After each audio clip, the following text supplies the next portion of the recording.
Awal November 106 tahun yang lalu, dokumen sepanjang 67 kata ditandatangani di Inggris.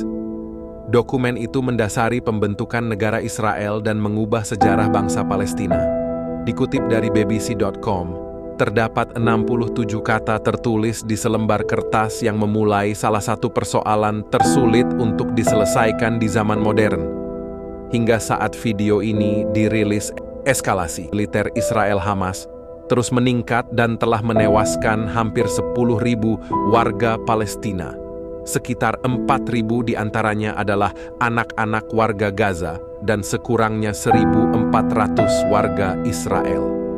Rentetan peristiwa ini berlangsung 106 tahun sejak Deklarasi Balfour ditandatangani.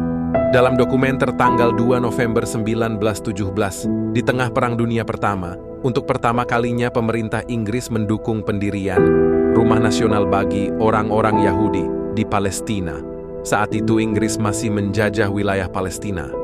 Fakta ini menjelaskan mengapa pengelolaan wilayah Palestina sepenuhnya berada di tangan pemerintah Inggris.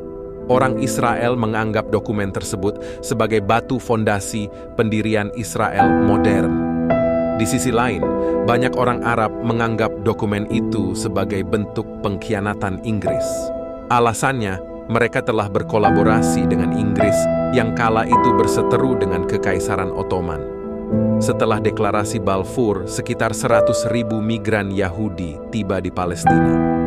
Deklarasi Balfour tersebut dituangkan dalam surat yang dikirim oleh Menteri Luar Negeri Inggris saat itu, Arthur Balfour, kepada Baron Lionel Walter Rothschild, seorang pemimpin komunitas Yahudi di Inggris. Naskah surat tersebut berbunyi sebagai berikut. Tuan Rothschild yang terkasih, saya dengan senang hati mengirimkan kepada Anda atas nama pemerintahan yang mulia Raja, pernyataan dukungan terhadap aspirasi Zionis Yahudi yang telah diserahkan dan disetujui oleh kabinet. Pemerintah yang mulia Raja memandang baik pendirian Rumah Nasional bagi orang-orang Yahudi di Palestina dan akan melakukan upaya terbaik untuk memfasilitasi pencapaian tujuan ini. Dengan jelas dipahami bahwa tidak ada yang boleh dilakukan yang akan merugikan hak-hak sipil dan agama komunitas non-Yahudi di Palestina, atau hak-hak dan status politik yang dinikmati oleh orang-orang Yahudi di negara lain manapun. Saya akan berterima kasih jika Anda menyampaikan deklarasi ini kepada Federasi Zionis. Arthur James Balfour.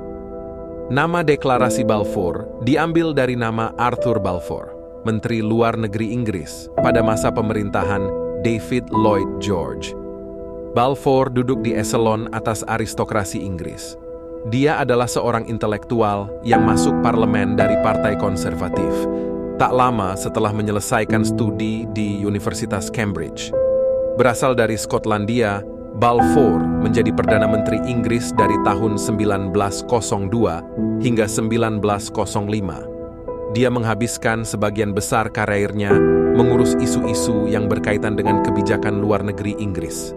Balfour mempromosikan gagasan bahwa pemerintah Inggris harus memberikan dukungan yang jelas kepada Zionisme. Zionisme merupakan gerakan politik yang lahir di Eropa pada akhir abad ke-19. Gerakan ini mengupayakan pembentukan sebuah negara Yahudi di Palestina, sebuah wilayah yang mereka klaim sebagai tanah Israel.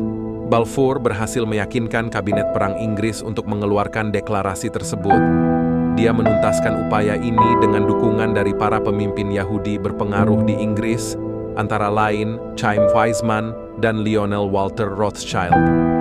Beberapa kalangan yakin bahwa Balfour adalah seorang Zionis Kristen yang tertarik pada isu pendirian negara Israel setelah mendalami sejarah Yahudi dari Perjanjian Lama di Alkitab. Namun sejumlah kalangan lainnya berpendapat bahwa Balfour tertarik untuk mendukung proyek Zionis dari sudut pandang strategis, bahwa dia mengincar keuntungan politik. Balfour mengirim surat bersejarah itu ke rumah Baron Lionel Walter Rothschild di Piccadilly Street, London. Lionel merupakan kepala cabang di sebuah bank milik keluarga Rothschild yang berpengaruh. Lionel juga merupakan salah satu pemimpin komunitas Yahudi di Inggris. Bank milik keluarga Rothschild yang kaya dan berjejaring di banyak negara adalah salah satu sponsor terbesar pembentukan tanah air Yahudi di Palestina. Salah satu anggota keluarga ini, Edmund Rothschild, sangat mempercayai Zionisme. Dia melakukan pembelian tanah di Palestina secara besar-besaran. Dia juga mendanai pendirian pemukiman Yahudi di Palestina menjelang akhir abad ke-19. Saat itu, keluarga Rothschild memiliki salah satu kekayaan swasta terbesar di dunia. Sumbangan Edmund terhadap proyek Zionis dianggap begitu signifikan sehingga dia akhirnya mendapat julukan Sang Dermawan. Sejak saat itu, keluarga Rothschild memainkan peran utama dalam pembentukan negara Israel, termasuk saat Lionel menerima surat berisi pernyataan Deklarasi Balfour pada tahun 1917. Banyak kalangan bertanya-tanya mengapa pernyataan dukungan pemerintah Inggris ditujukan kepada Lionel Rothschild, bukan kepada Stuart Samuel, yang merupakan Presiden Dewan Deputi Yahudi Inggris, sebuah badan perwakilan resmi komunitas Yahudi di negara tersebut. Jawabannya diyakini berkaitan dengan perpecahan di dalam organisasi itu, antara Yahudi pro-Zionis dan Yahudi anti-Zionis.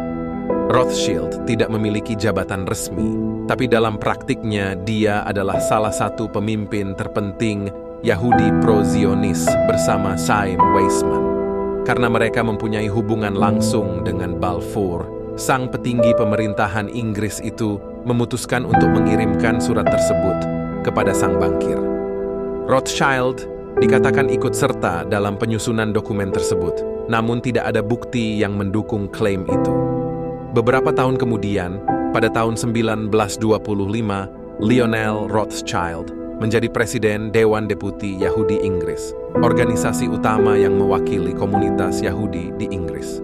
Pemerintah Inggris berharap bahwa Deklarasi Balfour akan mengubah persepsi orang-orang Yahudi, terutama yang tinggal di Amerika Serikat, untuk mendukung kekuatan sekutu selama Perang Dunia Pertama.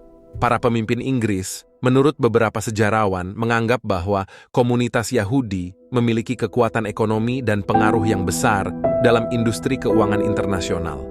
Inggris yakin mereka bisa menjadi penyokong penting dalam upaya memenangkan perang.